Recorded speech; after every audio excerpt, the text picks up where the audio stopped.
మరి ఇక్కడ భారీ వర్షం కారణం వల్ల పొలాలు అన్నీ కొట్టుకుపోయినాయి.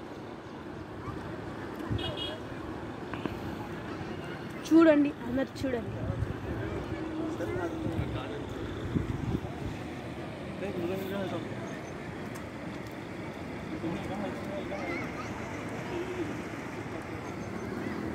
చూడండి చూసి మీరే చెప్పండి.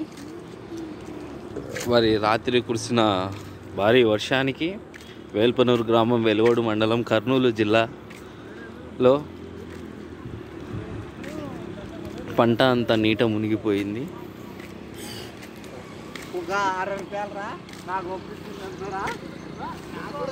మరి ఇక్కడ కురిసిన భారీ వర్షానికి రోడ్లు కూడా చాలా కొట్టుకుపోయినాయి.